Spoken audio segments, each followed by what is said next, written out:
Gracias por estar allí. Tuvimos algunos problemas técnicos y estamos empezando media hora después. Vamos a reiniciar completamente el programa. De todas maneras, editado completamente, lo podrán tener a partir de mañana. Bueno, Luis, dijimos al principio, estamos empezando con el tema ¿por qué toleras a Jezabel? Y es un tema muy pertinente para el tiempo en el que estamos. De hecho, siempre yo pienso como gente, como profeta, que ninguna de estas cosas son casualidad. El tema es muy importante y sabemos en el nombre de Jesús que cuando enseñamos temas de este estilo, van a haber cambios radicales en el mundo espiritual, porque sabemos que la gente está, en general, el pueblo de Dios está deseoso de recibir una palabra que pueda producir transformación.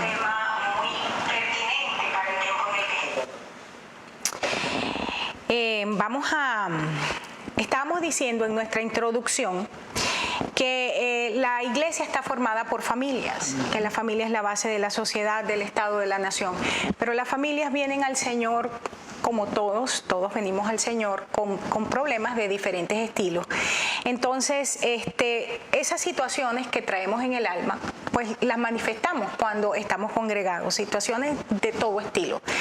Familias disfuncionales van a crear situaciones disfuncionales dentro de la iglesia.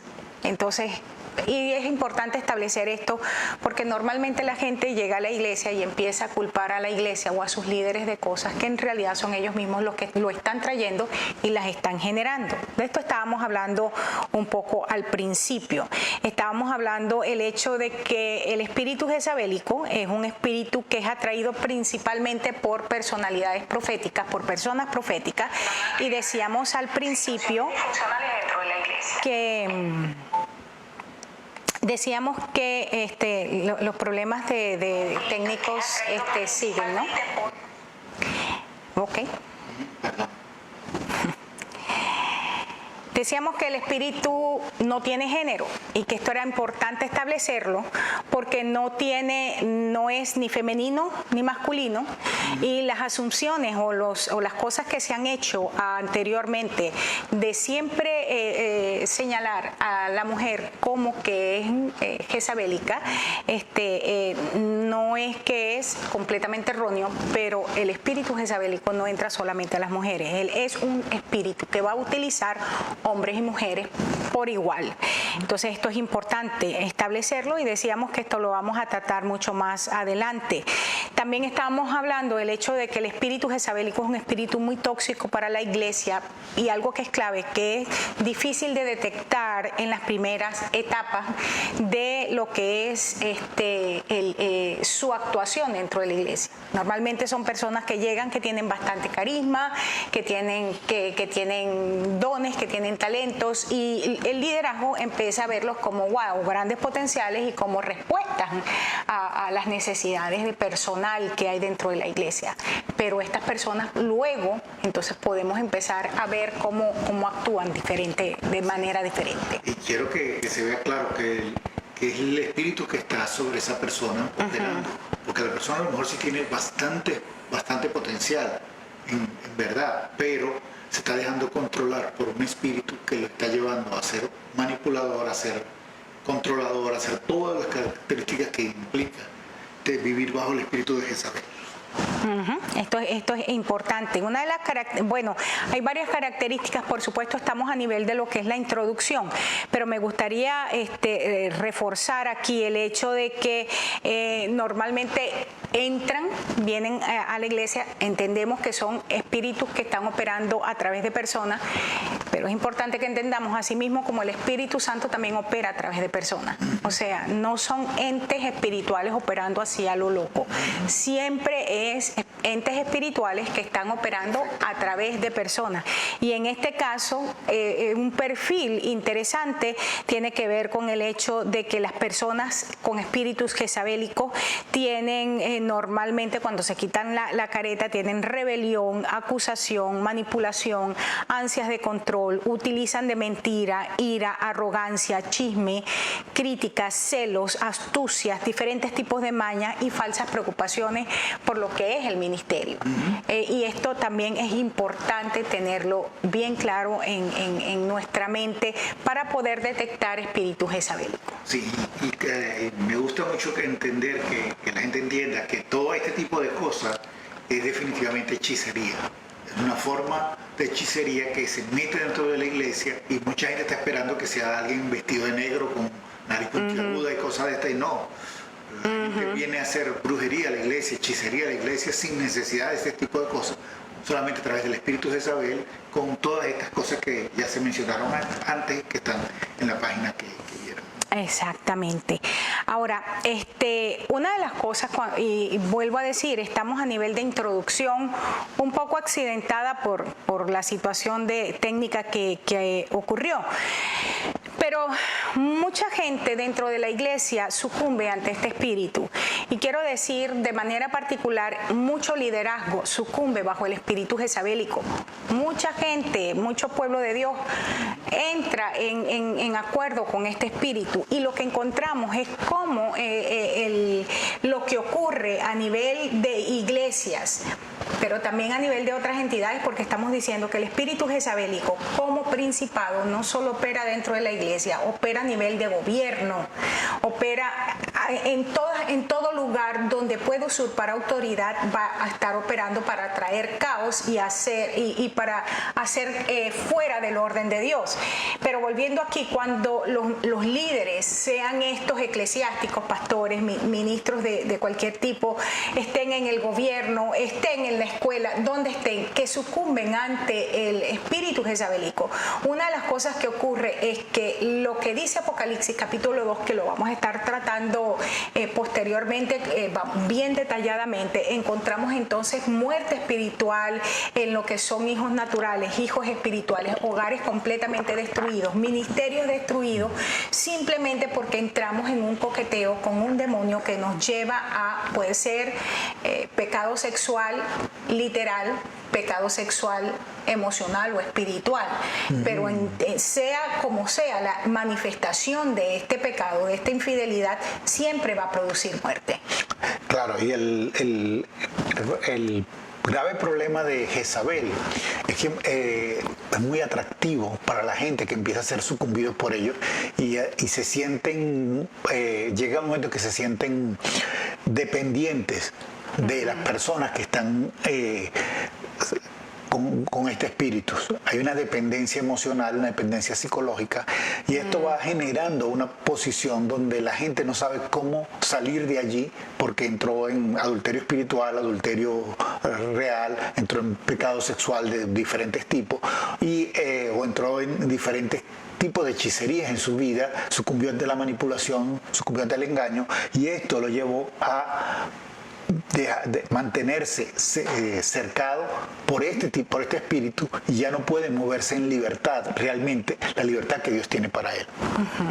Una de las cosas que vamos a estar tratando durante este estudio, a lo largo del estudio, va a ser el hecho, vamos a trabajar bien detallado, el hecho de que ha habido un error en hacer mirar o que la manifestación de este espíritu viene solamente en personas que tienen personalidades fuertes o caracteres fuertes. Y esto es falso, porque volvemos a decir, esto es un demonio, esto es un espíritu, esto es un principado que establece un paradigma de vida, una forma de vivir, una forma de manifestarse. No tiene que ver con una personalidad fuerte o con una personalidad débil. Le gustan personalidades fuertes, pero no tiene que ver con eso. Y vamos a mostrar cómo todo lo que es manipulación, control, puede venir a través de los diferentes matices de las personalidades. Claro. Entonces, esto es importante tenerlo en cuenta. Otra cosa que es importante tener en cuenta es que el espíritu de Jezabel no opera en la autoridad, sino en contra de la autoridad. Es decir, es un espíritu usurpador de posiciones de autoridad. Esto también es importante. Sí, y una manifestación muy particular que es muy común es que el espíritu de Jezabel no está interesado en la posición, como en ser la persona que está atrás de esa posición, Exacto. manteniendo las manos de esa persona para hacer. Es como lo vemos que actúa directamente dentro de lo que fue Acán y Jezabel. Exactamente, Acab y Jezabel. Así es. Vamos en el Antiguo Testamento, y lo vamos a ver, vuelvo a lo mismo, estamos en la introducción. En el Antiguo Testamento, Jezabel fue un personaje de carne y hueso. En el Nuevo Testamento, no está completamente determinado que haya sido un personaje de carne y hueso. La mayoría de la gente establece que el nombre que se le da es un espíritu en una persona que estaba y se le da el nombre. Pero sea lo que sea, en el Nuevo Testamento nosotros encontramos que la mayoría de las cosas se mueven a nivel de lo que es el espíritu, o sea, a nivel espiritual, y tenemos que estudiarlo de esa forma. Antiguo Testamento vamos a estudiar el personaje, en el Nuevo Testamento vamos a ver la manifestación espiritual de lo mismo, y escribíamos el hecho de que es como Babilonia. Babilonia en el Antiguo Testamento fue un lugar geográfico, en el Nuevo Testamento Babilonia es un sistema de pensamiento que se introduce dentro de la iglesia para destruirla, para hacerla ramera. Entonces eso es importante. Ahora bien, vamos a poder dar inicio. Vamos a oír nuestro estudio. Por supuesto, empezamos una media hora después. Entonces, en lugar de terminar más o menos como a las 8:30, vamos a hacer todo el segmento seguido, y vamos a hacerlo en lugar de 25 y 25 minutos, con 5 minutos de receso, lo vamos a hacer 40 minutos seguidos, ¿ok? Es para que esté pendiente allá el hermano. Encontramos en el Nuevo Testamento, y me gustaría, porque vamos a inicialmente basar nuestro estudio en esto, en el Nuevo Testamento encontramos cómo el apóstol, Juan el apóstol, estaba en un lugar, en una isla, en la isla de Patmos, fue llevado allí porque fue desterrado, y en ese lugar empieza a tener una visión. En la visión, él puede mirar al Señor. El libro de Apocalipsis en su totalidad es escrito en ese lugar, y es una visión desde la perspectiva profética y también apostólica, pero de quién es Cristo.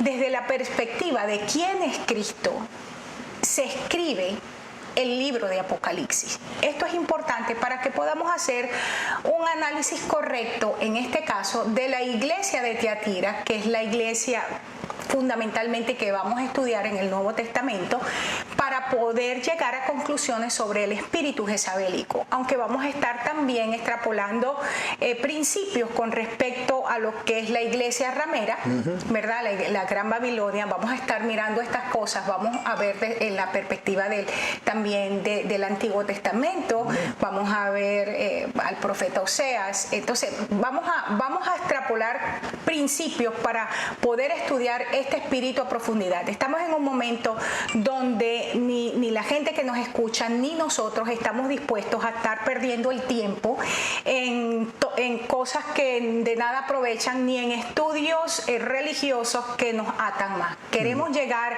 a conclusiones que nos lleven a libertad. Amén. Esta parte es importante. Entonces aquí tenemos las 7 iglesias a las cuales el apóstol escribe, el apóstol Juan, funcionando desde su perspectiva profética en lo que es una dimensión de quién es Cristo, porque este es el libro de Apocalipsis.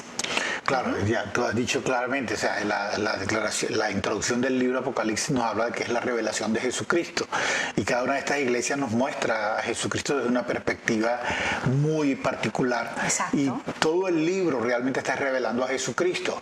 Claro, hay diferentes puntos de vista que quieren mostrar otras cosas, pero lo importante aquí es ver que vamos a estudiar a Jesucristo y cómo aparecen diferentes entes espirituales o espíritus de diferentes formas para tratar de dañar, de corromper o de pervertir la imagen de Jesucristo que se nos quiere plantear.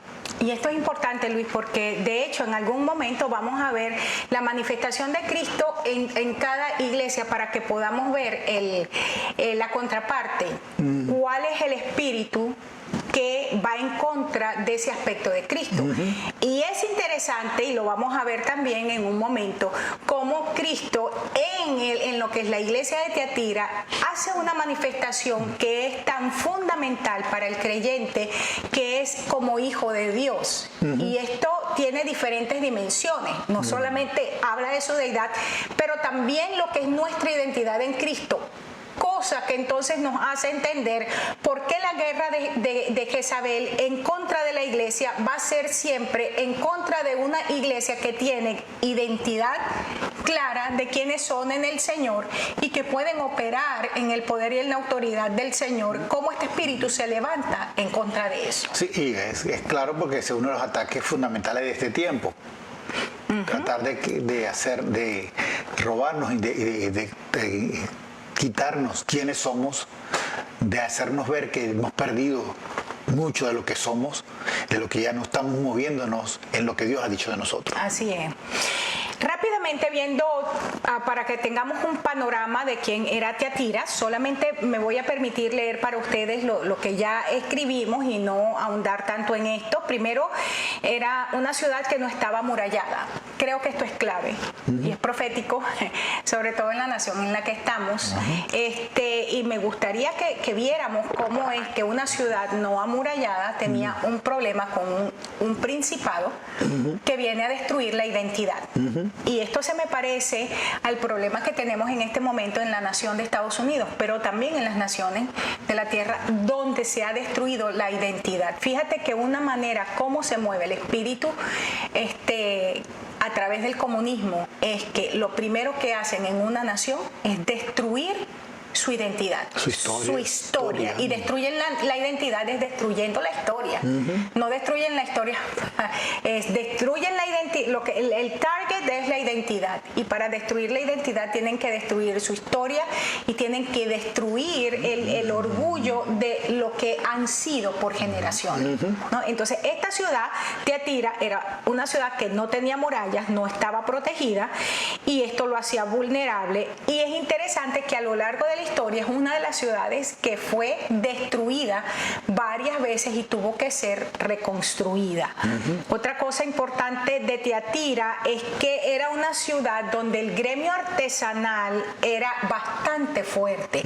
De hecho, de allí es donde era Lidia, que era la que trabajaba con las púrpuras, exactamente, porque tiene que ver con las tinturas de las telas. Y el gremio artesanal de Tiatira era bastante fuerte. Ahora, volvemos a lo mismo. Estamos haciendo ahorita solamente un recorrido histórico para que entendamos el contexto.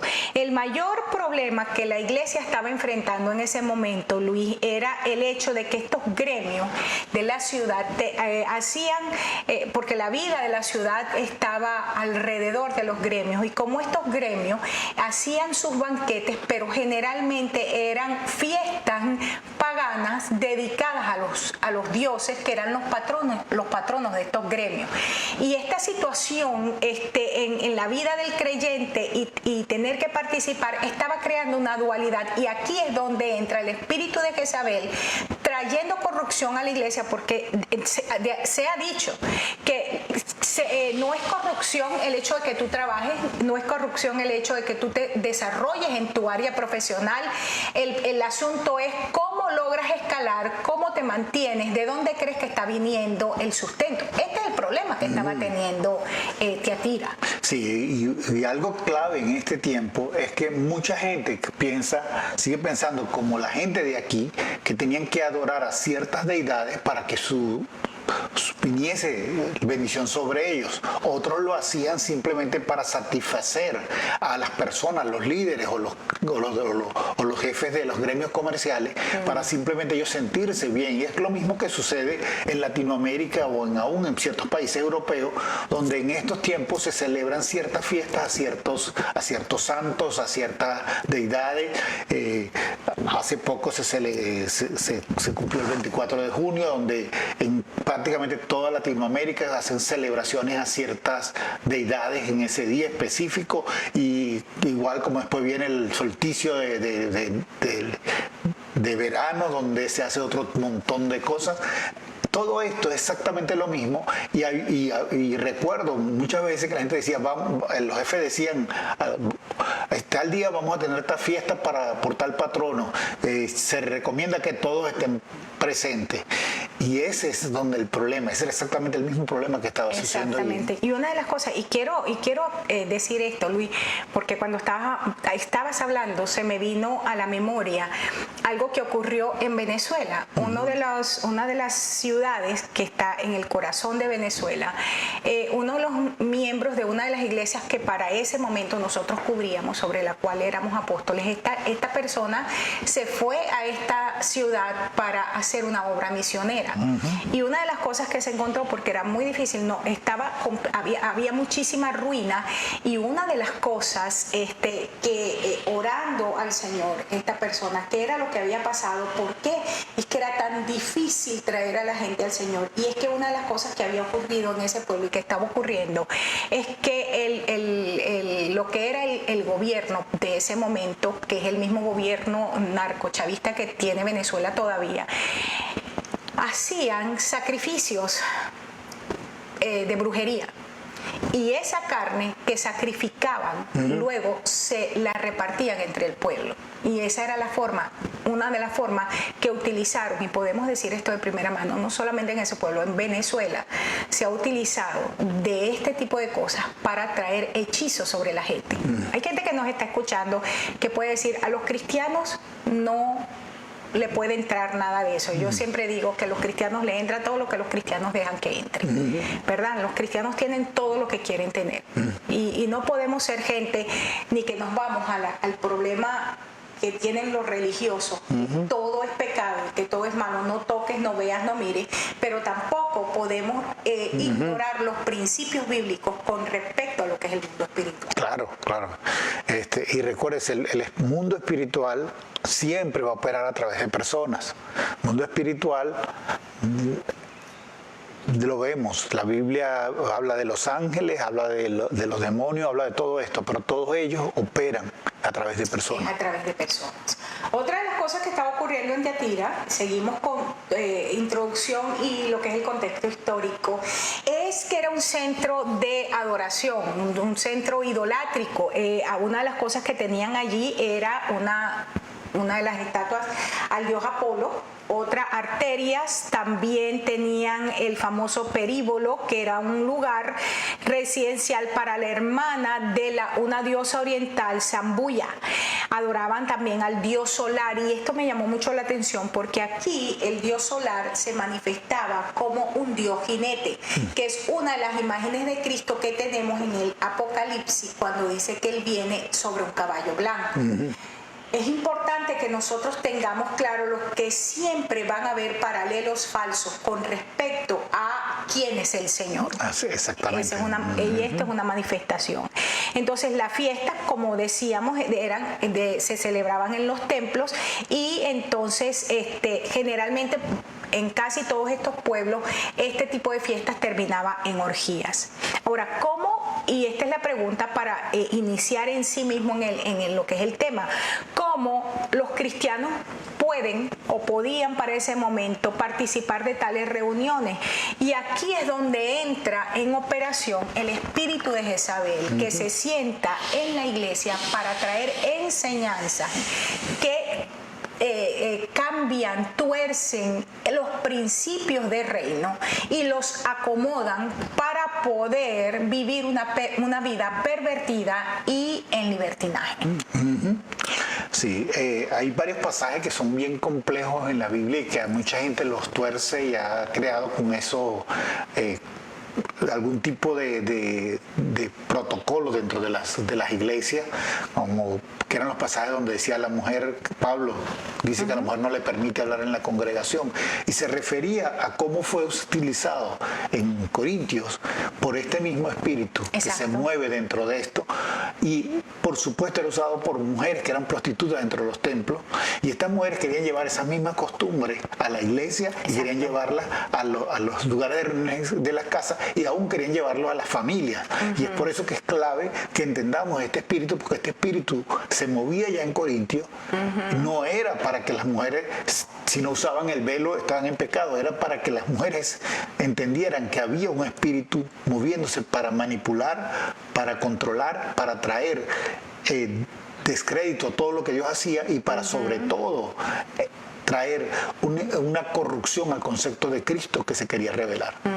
Y porque el hecho, y aquí la parte importantísima también señalar en lo que estás diciendo, en que Pablo le habla es a mujeres, porque quienes ministraban en estos templos eran mujeres. Ellas eran las sacerdotisas, se convierten al Señor, llegan a la iglesia.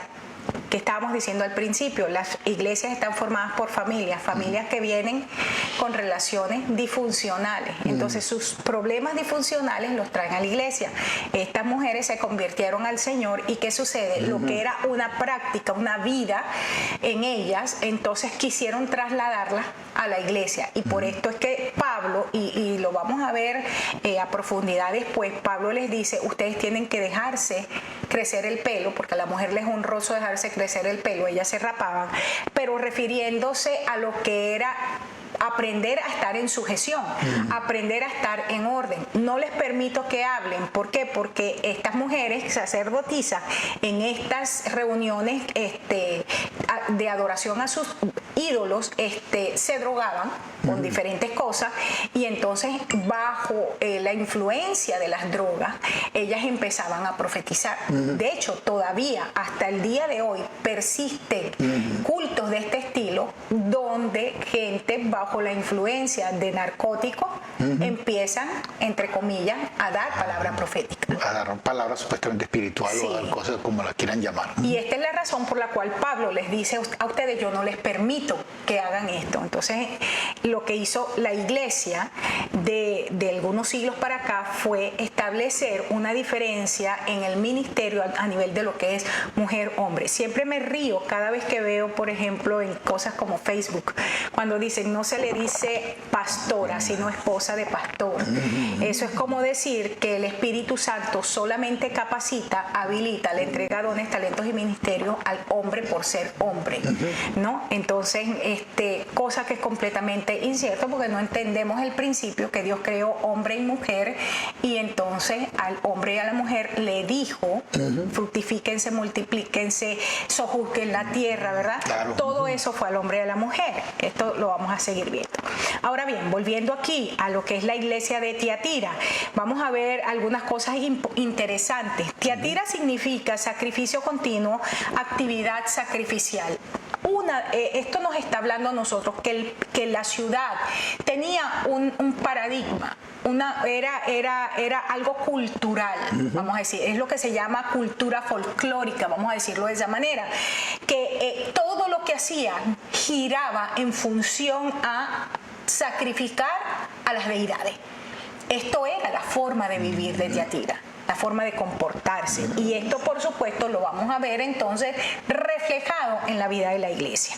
En Apocalipsis 2:18, que es donde vamos a basar, 2:18 en adelante, dice de esta forma: escribe al ángel de la iglesia en Tiatira. Recuerda que cuando se está hablando del ángel en la iglesia, se está hablando del líder, de la persona que Dios colocó en liderazgo, ¿no? El Hijo de Dios, el que tiene ojos como llama de fuego y pies semejantes al bronce bruñido, dice esto. Aquí hay una manifestación de Cristo muy importante en lo que es una ciudad que tiene una mentalidad de estar sacrificando a los ídolos. No tenían identidad, no tenían murallas. Estamos sacando, y a alguna gente no le gusta esta forma de entender las escrituras, pero siempre me gusta decir, hay 70 maneras de interpretar cada pasaje de la Biblia. Y una ciudad sin murallas, una ciudad sin identidad, una ciudad sin protección, fácilmente vulnerable a los ataques, el Señor decide manifestarse. Hay tres cosas aquí que vamos a ver: Hijo de Dios, ojos como con llama de fuego y pies semejantes al bronce bruñido. Dice esto, veamos esto. primera cosa, el hecho de que se manifiesta como hijo de Dios. Estamos hablando de que está afirmando la deidad de Cristo, pero también estamos hablando de que Él comparte su esencia, su naturaleza con el Padre. Esto es importante. Claro, fíjate que cuando Jesucristo está en la tierra, se bautiza, la primera declaración que recibe de Dios es: tú eres mi hijo amado en el cual tengo complacencia. Pero quiero hacer ver algo que es importante. Al momento que él va al desierto, por el Espíritu, es llevado al desierto para ser tentado. La tentación tiene que ver justamente con esto. Con su identidad. Con su identidad, con ser hijo de Dios. Y cuando en la iglesia de Tiatira se le está colocando como el hijo de Dios, se le está diciendo: tienes que ir a entender que el hijo de Dios es ese que recibe esa declaración de bendición de parte del Padre, donde está reafirmando su identidad y está reafirmando su naturaleza, está reafirmando su destino, está reafirmando todo aquello que implica el tener un padre que lo representa. Así es. Ahora, una de las cosas interesantes que nos encontramos es el hecho de que esta frase, hijo de Dios, aparece solamente una vez en Apocalipsis y es en este pasaje. Y para mí es importante porque cuando se está hablando del hijo de Dios y se hace la contraposición con hijo del hombre, no está hablando entonces de su condición de humildad, que es hijo de hombre, que desarrolló un ministerio como hombre en la tierra. Está enfatizando la deidad, es decir, la misma naturaleza del Padre. Y esta es la razón por la cual Jesús era, perseguido por los religiosos de su tiempo, porque decían: es que tú te quieres hacer igual a Dios.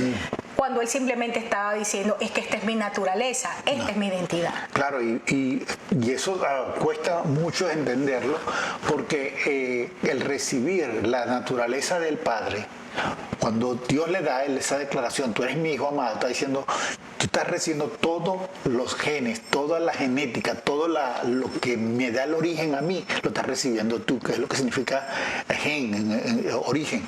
Y entonces cuando hace eso, cuando hace la declaración: yo soy hijo de Dios, está haciendo una declaración tan poderosa que está diciendo: lo mismo que es Dios, todo eso que es Dios está en mí, está dentro de mí, y puedo caminar con todo esto. Ahora, es importante que nosotros llevemos esta frase y la apliquemos a nosotros, porque y la podamos ver, vamos a ver una aplicación al tiempo presente. ¿Qué es el ataque? ¿Cuál es el ataque? Permíteme refrasear, en contra del creyente del siglo XXI en nuestra sociedad. Es justamente a nuestra identidad. Fíjate que todo lo que tiene que ver, la guerra, y lo hemos dicho en otros momentos, de la agenda liberal, no importa de qué sea, si tiene que ver con identidad de género, si tiene que ver con actividades curriculares para el sistema educativo, con leyes que se están introduciendo a nivel político, económico en la nación. Todas estas cosas están atentando en contra de la naturaleza que tenemos como hijos de Dios, que hemos sido llamados a no solamente como hijos de Dios decir: qué rico, yo soy hijo de Dios, sino que esa naturaleza me obliga a comportarme a un nivel de dignidad, me entrega un nivel de dignidad de la cual no me puedo bajar, y todos los ataques es en contra de esa dignidad de la cual hemos sido investidos. Claro, claro. La identidad en este tiempo es fundamental, porque mucha gente está tomando, vamos a usar esta frase, role models, está usando modelos, personajes para modelar, que no son los más apropiados. Exacto. Y en primer lugar, y segundo, no representan realmente lo que es esa persona. Entonces, por ejemplo, alguien que tome como modelo a alguien de los artistas que hay en muchos de estos artistas, simplemente ni siquiera ellos mismos saben quiénes son. Y entonces estamos viendo a muchachos que están totalmente fuera de su lugar porque están tomando como modelo a alguien que ni siquiera sabe quién es él. Exacto, porque son fachadas prefabricadas. Ajá. Entonces estamos en un tiempo donde tenemos que aprender que Dios sí tiene una palabra para nosotros, que Dios sí ha dicho algo de nosotros y está diciendo cosas a nosotros. Y como decía un libro de un autor muy famoso, el Dios está presente y no está callado, está hablando en este tiempo al individuo para que se pueda saber hacia dónde va, porque sabe quién es su origen como hijo de Dios. Amén. Ahora, no, esta parte es sumamente importante, o sea, lo que estamos hablando del ser hijo de Dios, y quiero sumar algo más, y es el hecho de que la unción de este tiempo, una unción profética que prepara el camino al Señor, es una unción, o sea, una verdadera unción profética. Entonces es la que hace volver el corazón de los padres a los hijos y el corazón de los hijos a los padres, y en esta dinámica encontramos un afianzamiento de la identidad del individuo, tanto la identidad de hijo como la identidad de padre. Y entonces lo que quiere decir que estamos claros que esta es la unción del tiempo, estamos claros que esto es el trabajo de la iglesia para este tiempo. Por eso es que en la única parte de Apocalipsis a las iglesias donde se manifiesta Cristo como Hijo de Dios es el lugar donde este espíritu estaba gobernando para destruir esa identidad. Y wow, y esto es clave. Esto es sumamente clave. Seguimos porque estamos ya cerca de terminar en unos 10 minutos más. Dice que es el que tiene ojos como llama de fuego, y estamos hablando de la omnisciencia de Dios. Esta es la capacidad de Dios de conocer todas las cosas porque está presente en todo lugar. Es la capacidad de Cristo de penetrar en lo más profundo del ser humano para... De esta forma conoce las intenciones profundas del corazón. Fíjate, en Juan 2, 24 al 25 dice que Jesús en su ministerio terrenal dice que no se fiaba de ellos, hablando de los fariseos, de los religiosos de su tiempo. Dice, porque los conocía y no tenía necesidad de que nadie le diese testimonio del hombre, no necesitaba que nadie le chismeara, pues él sabía lo que había en el hombre. Wow. Eso es, de esto está hablando entonces el hecho de tener llama de fuego. Es interesante que cuando Daniel está describiendo la segunda venida de Cristo, el personaje, a Cristo viniendo por segunda vez, allá en Daniel 10:6, una de las cosas que dice es que sus ojos son como antorchas de fuego, sus brazos y sus pies como color de bronce bruñido, que ya lo vamos a ver, pero es una característica de la venida de Cristo. Y no estamos hablando en este momento de que Cristo va a venir mañana. Yo quiero que la gente entienda esto. Estamos hablando de que Cristo está viniendo a su iglesia. Sí, y algo clave cuando se dice aquí sus ojos eran como llama de fuego, es que cuando habla de esto, también está hablando de la capacidad de cuando Cristo empieza a reflejar a la gente de cuando uno puede ver a Cristo y ver los ojos de Cristo en el sentido espiritual, viene una iluminación y un sentir en la vida de la persona de dónde está fallando, y puede de esa perspectiva tomar la decisión: o salgo de esto o no salgo. Me muero en esto. O me muero en esto, porque en el Señor no hay tintas grises. Sí. Ahora, dice, el pie es semejante al bronce bruñido. Decíamos que Cristo se está hablando a sí mismo: yo soy el Hijo de Dios, ¿verdad? Que tiene ojos como llama de fuego y mis pies son como bronce bruñido. Y esto está hablando de lo que es juicio. Cuando está hablando aquí, y lo encontramos en varias partes. De hecho, personalmente me puse a estudiar el libro de Daniel con esto, porque Daniel, como leíamos anteriormente, hace la descripción. La visión de Daniel la tiene durante el reinado de Ciro. Y yo veo un paralelo en este momento espiritual, en el tiempo que estamos viviendo, a nivel de nación y a nivel de naciones, a nivel de política nacional, de política internacional, porque Dios ha dicho del presidente de esta nación, le guste a la gente o no le guste, esté de acuerdo o no esté de acuerdo. Los profetas han hablado, y esto viene desde hace bastante tiempo que esta palabra profética salió. Este es el Ciro que Dios levantó. Ahora, esto no quiere decir que ese Ciro es perfecto. Ciro no era creyente. Y el Señor dijo que era su ungido. Entonces Dios unge al que Él quiere. Entonces no estamos aquí hablando a favor o en contra de algo. Estamos diciendo estamos a favor de lo que Dios dice. Y Dios lo dijo. Yo veo una similitud o un paralelismo espiritual en este momento con la visión de Daniel y lo que estamos viviendo en este tiempo. Y el hecho de que es en la dignidad, y cuando estoy hablando entonces de dignidad, estoy hablando de la naturaleza Hijo de Dios, que es la manifestación de Cristo en este momento. El juicio de Dios lo está trayendo en la condición de hijo. Esto es importante, porque cuando vamos a trabajar, cuando vamos a guerrear y cuando vamos en contra de este espíritu, nosotros tenemos que venir en esa identidad de hijo para establecer el juicio que ha sido decretado en contra de los principados y potestades. Y personalmente pienso que las dos